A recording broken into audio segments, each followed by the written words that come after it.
Thank you. It looks like we've had a few more folks join, so we'll get them into the meeting here. Again, good evening, everybody. My name's Ron Michalak from Flying Colors Prep. Great to have you here. Great to be doing yet another springtime, what certainly feels like springtime, webinar with College Inside Track. I'm going to do a presentation on the updates to the ACT and the SAT, and there's quite a few coming down the pike, as you may know, and talk a little bit about admissions, but then I'll turn things over to Cozy, who will talk to you about admission strategies and so forth.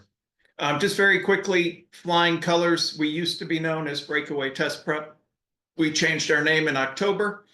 We're now Flying Colors Prep, so you can find us at flyingcolorsprep.com. We continue to be a leading provider of ACT and SAT prep. Certainly in the metro area and across the state, we do all kinds of academic tutoring for just about every high school class, standardized test prep, of course, not just for the ACT, SAT, and PSAT, but for private school admissions tests like the SSAT, as well as graduate school admissions exams like the GMAT and GRE. We do some application essay coaching, and we also have a team of former Groves Academy instructors who provide a wide range of support services for students with learning disabilities and attention orders, including study skills, executive function management, materials management, and so forth.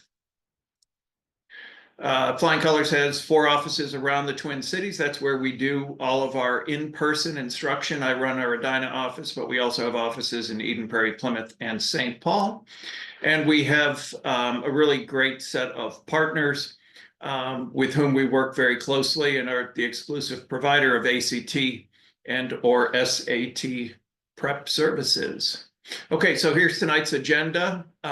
Why test scores matter. They had been out of favor for a while. It seems like they're kind of creeping back into the picture, so I'll talk to you about why. Talk about why you should test, or why your student should at least consider doing some prep and taking a formal test. Then I'll move on to the new ACT, what that means, and compare the new ACT to the digital SAT, which has been out for a year now. Briefly touch on accommodations if your student has a diagnosed learning disability or attention disorder, just some things you might need to know about testing with accommodations. Briefly talk about how to prepare to take the test, and then answer any questions in the 25 minutes that I have remaining. So why test scores matter? It was about a year ago when the New York Times did a story about a study that Dartmouth University commissioned and worked with 11 other schools as a part of. It was a longitudinal study on the performance of students from about 2020 to 2024. And it sought to understand the predictive capabilities of test scores as well as high school GPAs. And it clearly demonstrated the power of standardized test scores to predict performance at the college level. Here you see some comments from various deans or presidents of these universities, but I think the Yale quote there, it turns out that the ACT or the SAT is the single best predictor of a student's academic performance at Yale, as well as these other top schools. The New York Times also ran this graph. On the left there is, kind of a line up and to the right that shows a very tight correlation between the students' performance in these college programs lined up against their score on the ACT or the SAT.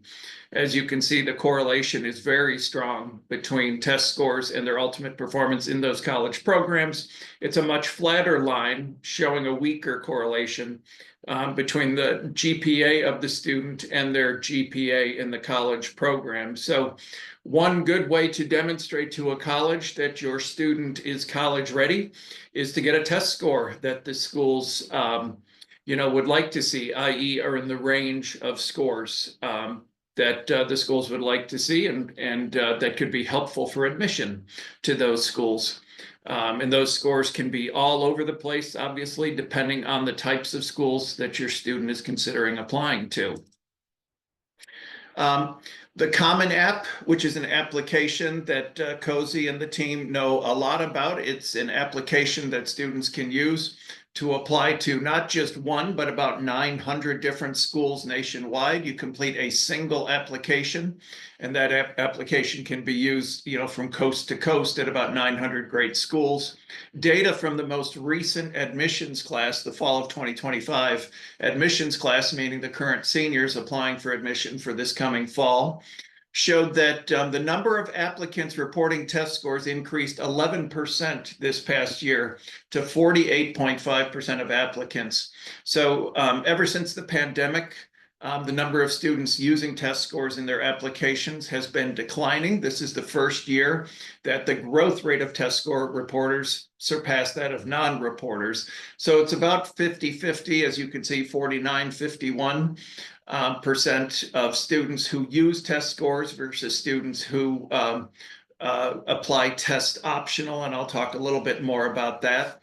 The surge in test score reporting comes despite only a very nominal change in the number of schools requiring test scores. So, that was up from 4% of schools to just 5% of schools that now require test scores. So that probably wasn't the driver. What likely was that students are using test scores more aggressively or more ambitiously at a wider range of schools.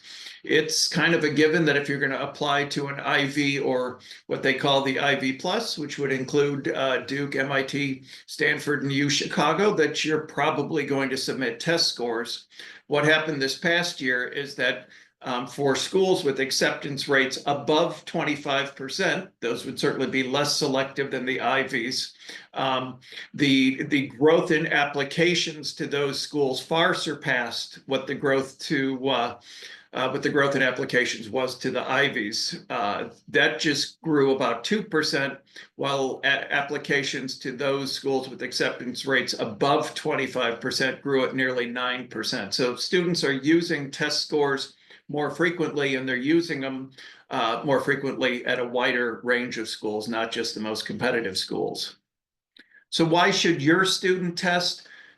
Well, test optional is not universal. It's currently required by some colleges, so it's helpful to keep your options open, helpful for your student to keep their options open. Students may find it beneficial to submit their scores to some colleges and maybe not submit their scores to other colleges. Working with a college advisor can certainly help your student understand to which schools they should use their scores in the application and to which they should not. Standardized test scores provide a standard comparison point, unlike GPAs, which would certainly be helpful to consider, and all colleges certainly consider GPAs. Standardized test scores are a standard, and they're not subject to as much variation, if you will, as GPAs might be. And finally, most students with prep will improve. A typical round of test prep consists of 12 to 16 lessons and can often result in improvements in the 4 to 5 composite point range.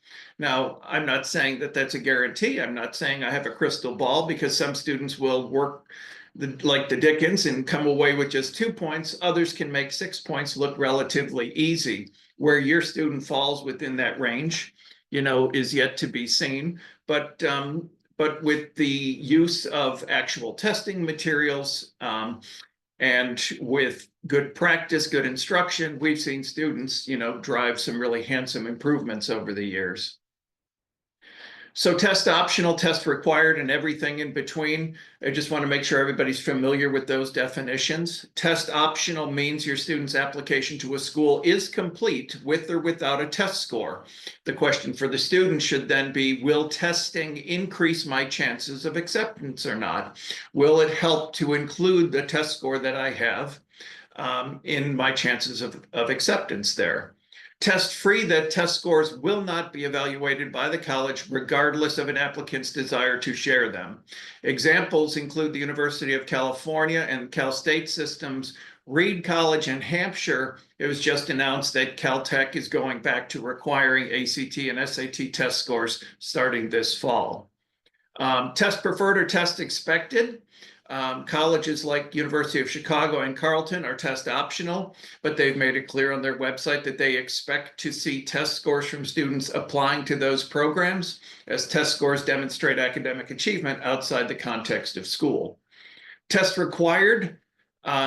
Well, test scores must be submitted as part of the application. That would include some of the Ivies, I think 4 or 5 of them, Georgia and Florida schools, Texas at Austin, Caltech, Purdue, Georgetown, MIT, and the military academies all require test scores now.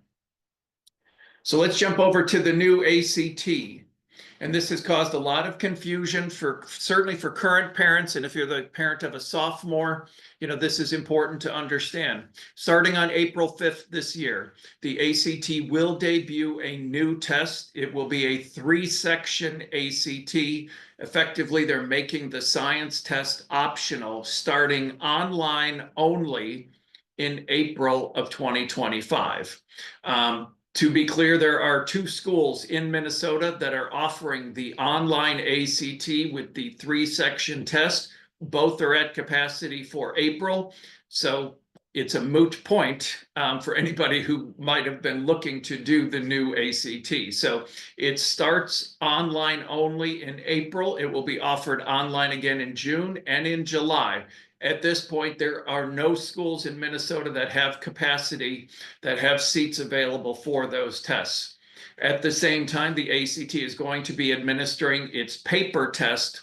The paper test will remain the same. The classic ACT, the 4-section test, remains in play on paper for April, June, and July.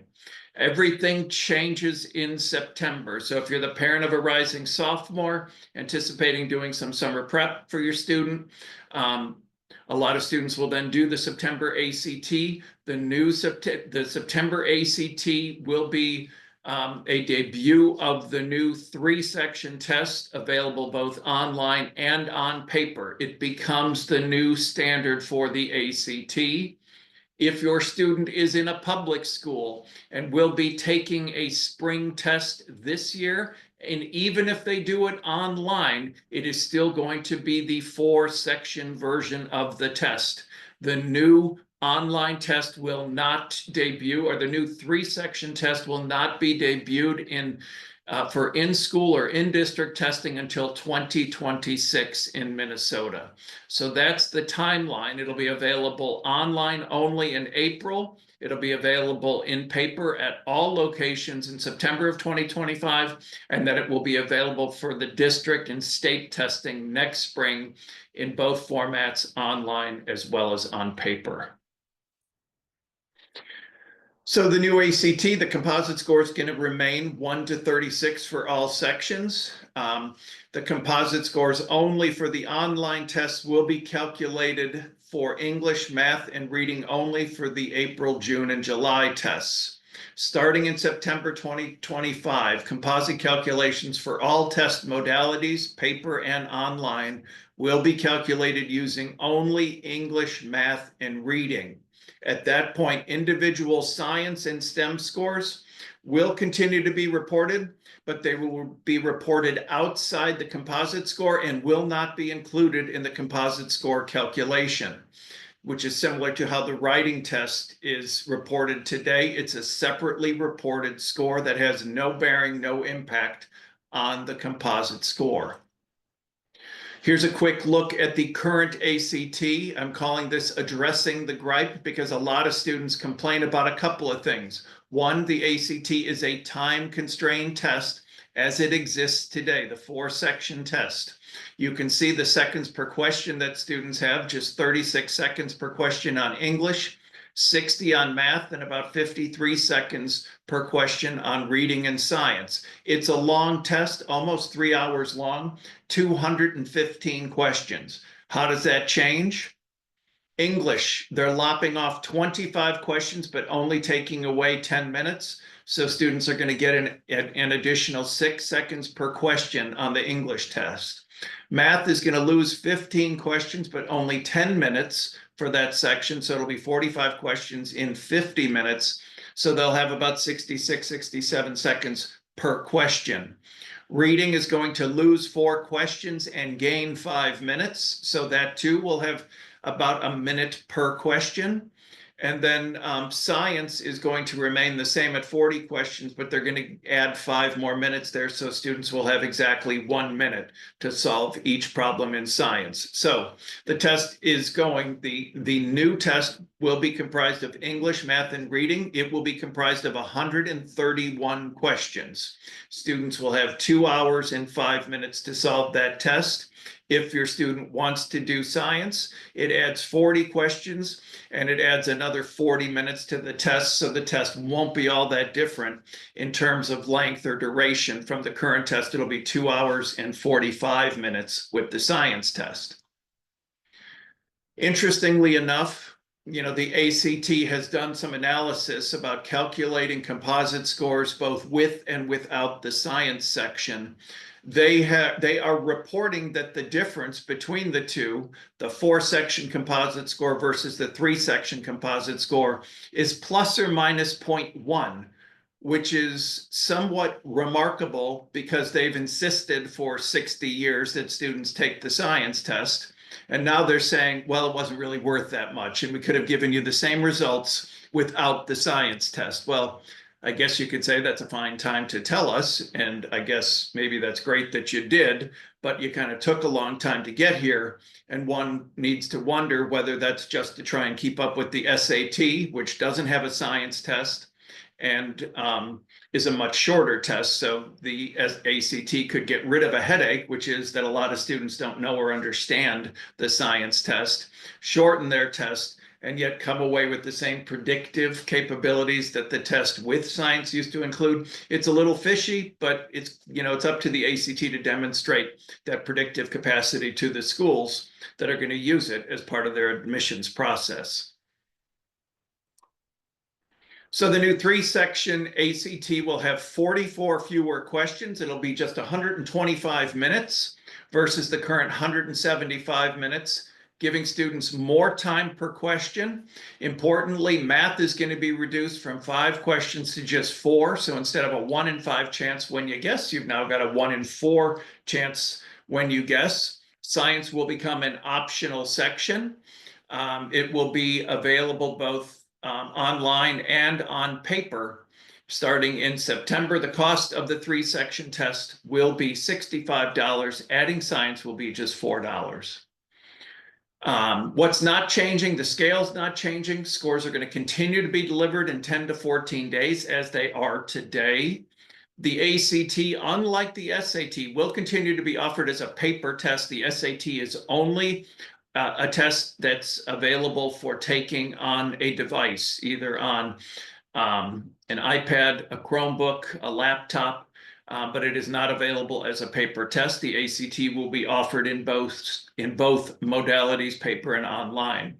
Super scores will be calculated using the new 3-section test beginning online in April and on paper in September. Composite scores starting in September will be based on the new ACT. The section score for science will be reported separately.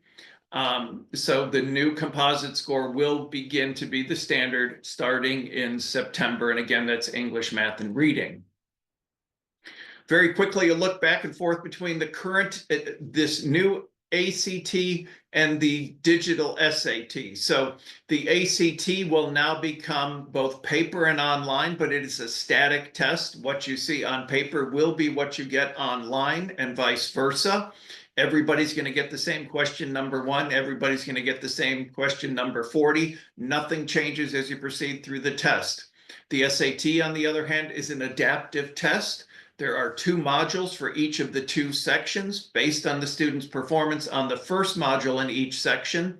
They will get a second module that's either more difficult if they're doing well or less difficult if they're struggling some with that first module. So the test adapts based on the student's performance on module 1. That is not going to be the case with the ACT.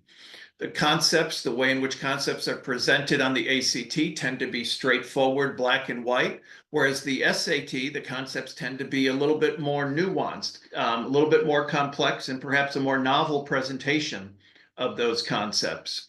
The new ACT will be 2 hours and 5 minutes. The digital SAT is 2 hours and 14 minutes.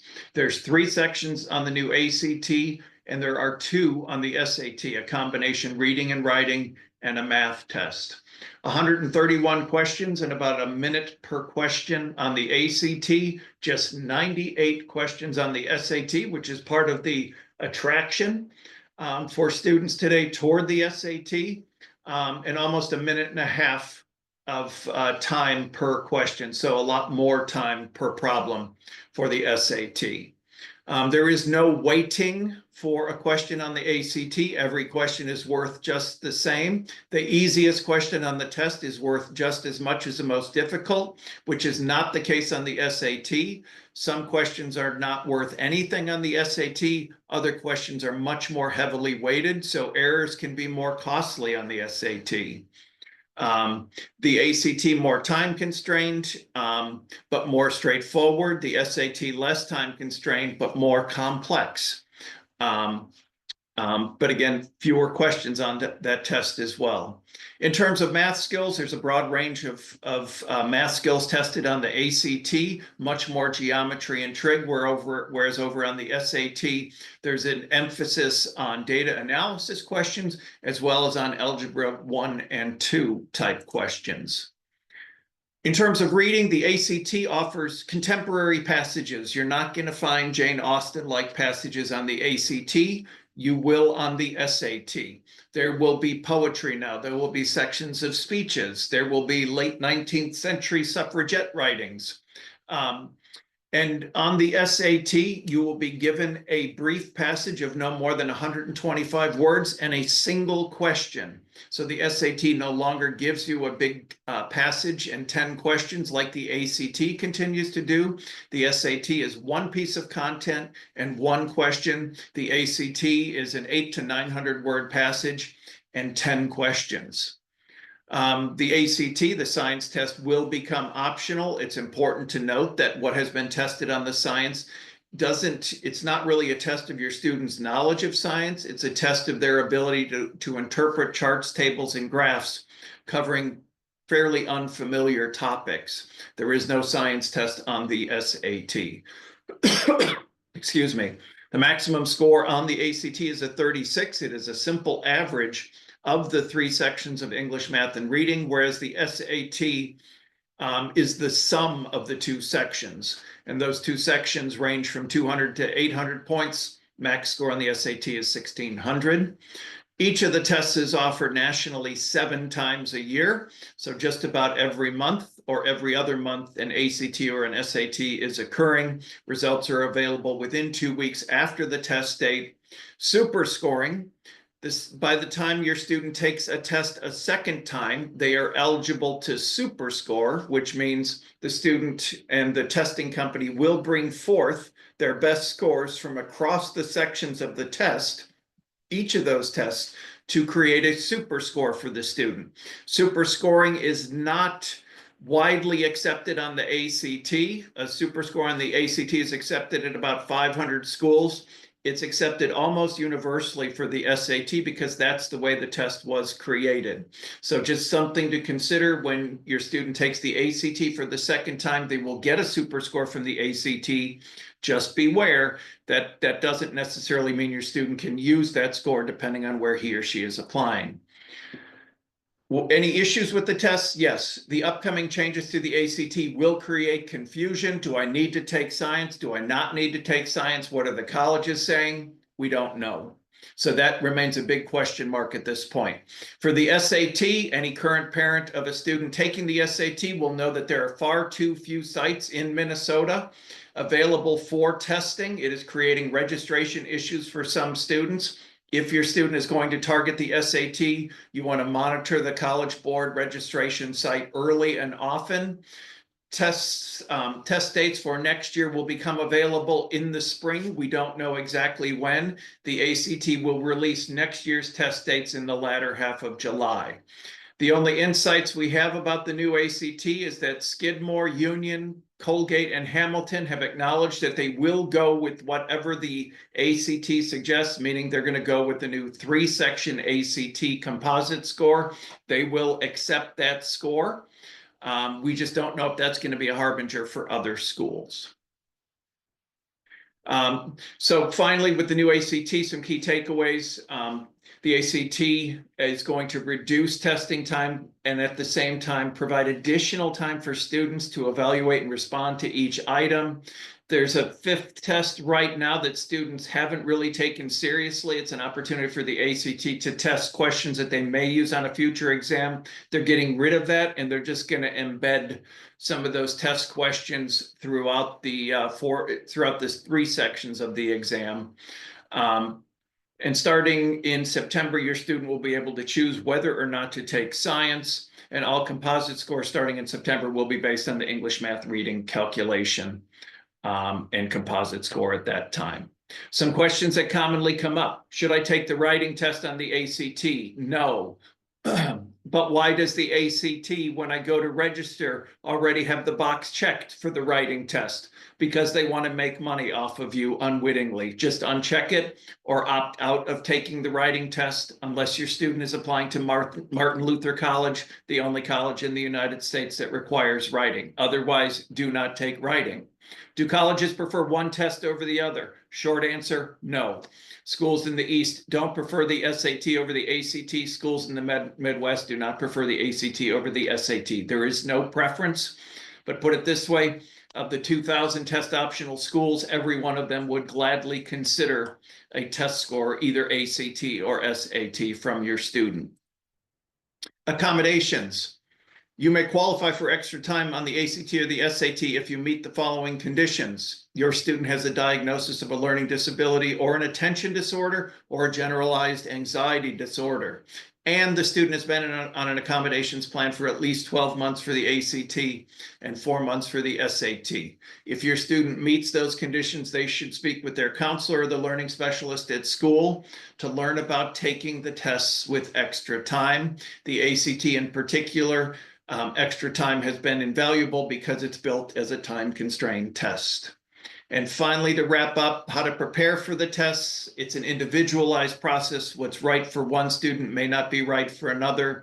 There's do-it-yourself options, ordering a book from Amazon or going to Barnes and Noble, but it does require some discipline for the student to sit down and work through those tests themselves, as well as to understand their mistakes, learn from their mistakes, and do it again. There's a bunch of small group classes out there. We do a wide variety of small group classes. They're more affordable than private instruction. They offer insights into key concepts and strategies, but they're less individualized than private instruction, but they do offer more time in the classroom. Private instruction tends to be more expensive, but it can be tailored to your students' needs and schedule in a way that the other solutions can't. There's no time like the summer to do prep. The student's free of the school year demands. They can do an immersion in prep in a way that they cannot do during the school year. And we often see significant and consistent improvements from the students with whom we work over the summer. We're going to run 15 or more prep classes in various locations throughout the summer. We've got a team of 50 instructors offering private one-on-one prep in any of our offices throughout the cities this summer. And then we offer practice tests every weekend. Your student is welcome to join us for a practice test, and we're more than happy to talk to you about their results and what a plan of prep might look like. Please visit Flying Colors Prep to learn, flyingcolorsprep.com to learn more. Those are my comments. It's 8:01. Let's see, Cozy. Ron, would you like to take a couple questions and do a recap of your section here? Would that be okay? That would be okay. Sure. Are you okay with that, Cozy? Yep, sounds great to me. Okay. Thanks, Sonia. What do you got? Okay, so Ron, the availability of the new ACT, is that in other parts of the country as well? Do you have any guideline on that part of it? It's a national rollout, so it's online everywhere for April 5th. But it's because of the demands that the ACT is putting on schools. It is likely that there's going to be too few schools offering it, regardless of where you're located. The burden that the ACT is putting on schools is that they have to have a center with not Mac devices, but they have to be PCs. So they have to be computers, and you have to be able to invite the students in, and you have to run this computer center so the students can take the ACT online, which is why out of the, I don't know how many high schools in Minnesota, 2 have signed up to do online testing for the ACT. I think I think what the ACT did when they announced this is that it was kind of a so-so attempt at moving online.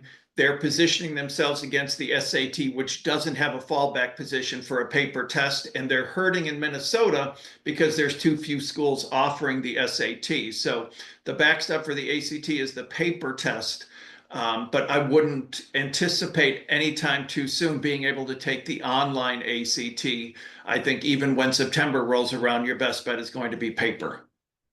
Okay, and can you recap, is the September 2025 registration now open, or when does that open and are they released? So for the past 14 years that we've been doing this, it's the latter half of July when the ACT announces their schedule for all tests in the forthcoming school year. Sometime in the spring, you should be able to go to the ACT's website and register to get a text or an email notifying you when registration opens. What I don't know is if the College Board offers something similar for the release of its test dates. All I know is that for SAT test dates, they're released sometime in the spring, but there will be some coveted August and October test dates. The August test dates will be particularly attractive to students who are rising seniors, as will the October test dates. So those 2 test dates for the SAT will be in demand. Okay, and is there any advantage or disadvantage to taking the test multiple times? I did a presentation this morning to families at the Breck School, and what I told them was, I think the key benchmark for how many times to test and should I continue to test is an assessment after each time the student takes a test. So if the student starts off at a certain place with testing, does some prep, takes the real test and realizes an improvement, then I would say that's a good gating factor to say, okay, they made an improvement. After a conversation with them, they feel like, oh, I may have left something on the table. Doing some additional prep to target a second test would make good sense. I think where we see a student start to level off, where we don't see the improvements coming as easily or as consistently, I think it's time to call a timeout and understand if the student has hit a wall, if considering the other test might be helpful. Prep for one test can certainly help students prepare for the other test, but the presentation of concepts will feel a little bit different. But I would say the key gating factor is if my student is improving, then taking another test probably makes sense. But if they're not improving, I think you need to talk to someone about any kind of modification to the prep that they're doing. Maybe it just wasn't frequent enough or intensive enough, or maybe it was. And maybe it's time to call a timeout, to take a pause, and perhaps investigate a little bit later in the year.